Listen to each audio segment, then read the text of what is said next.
পূর্ব মেদিনীপুর জেলার বোগা রসুলপুর ফেরিঘাটে বেঁধে রাখা ভেসেল ও পুলটনের একাংশ ডুবে বিপত্তি। ফেরিঘাটের অচল অবস্থা, স্থগিত ফেরি চলাচল। গতকাল রাতে ঝড় বৃষ্টিতে পুলটনে জল ঢুকে পড়ে। দীর্ঘক্ষণ বিদ্যুৎ না থাকায় পুলটন থেকে পাম্প চালিয়ে জল বের করা সম্ভব হয়নি। ফলে পল্টনের ফুটো দিয়ে জল ঢুকে পুলটনের একাংশ জলে ডুবে যায়। ফেরিঘাটের পুলটনের সঙ্গে বেঁধে রাখা ভেসেলটিতে টান পড়ে। ফলে ভেসেল টান পড়লে জল ঢুকে ভেসেলের একাংশ জলে ডুবে যায়। ফেরিঘাটের গ্যাংওয়ে পুলটন সহ একাধিক সমস্যা মাথায় রেখে দুর্ঘটনায় রাতে ফেরি চলাচল বন্ধ রয়েছে। ফলে বোগা রসুলপুর ফেরিঘাটের গ্যাংওয়ে পুলটন সহ ফেরিঘাটের অচল অবস্থা তৈরি হয়। যদিও ইতিমধ্যেই গ্যাংওয়ে পুলটন মেরামত নতুন করে তৈরির টেন্ডার হয়ে গেলেও তার আগে পুলটনের একাংশ ডুবে গিয়ে বিপত্তি।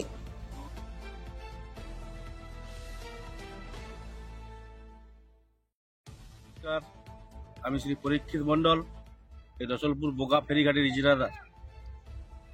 আজ 1 বছর যাবৎ এই পল্টন আমাদের ফুটো হয়ে গেছে। আমরা বহুবার বহু জায়গায় জানিয়েছি, জেলা পরিষদে জানিয়েছি, ডিএম অফিসে জানিয়েছি, সবাইকে জানিয়েছি। 1 বছর যাবৎ আমরা পাম্প দিয়ে জল ছিঁচিয়ে রেখেছিলাম। হঠাৎ করে গতকাল ঝড় বৃষ্টির কারণে গভীর রাতে ইলেকট্রিক না থাকার জন্য এই পল্টনটি এবং পল্টনের সঙ্গে একটা পুরনো ভ্যাসেল বাঁধা ছিল, ওটা গভীর রাতে জলের তলায় ডুবে যায়। এই কারণে আজকে সারাদিন আমাদের ফেরিঘাট চলাচল বন্ধ আছে। এরপর কখন চলবে তা আমি ঠিক বলতে পারছি না। এবং আমরা শুনেছি যেটা এখানে মাননীয় মুখ্যমন্ত্রী এটা উদ্বোধন করেছে, এইটার জন্য কত কোটি টাকা একটা স্যাংশন করেছে। সেই কন্ট্রাক্টরও এখনো পর্যন্ত আসেনি, কাজও এখনো হয়নি।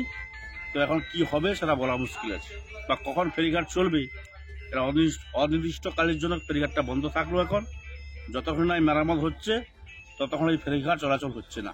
নমস্কার।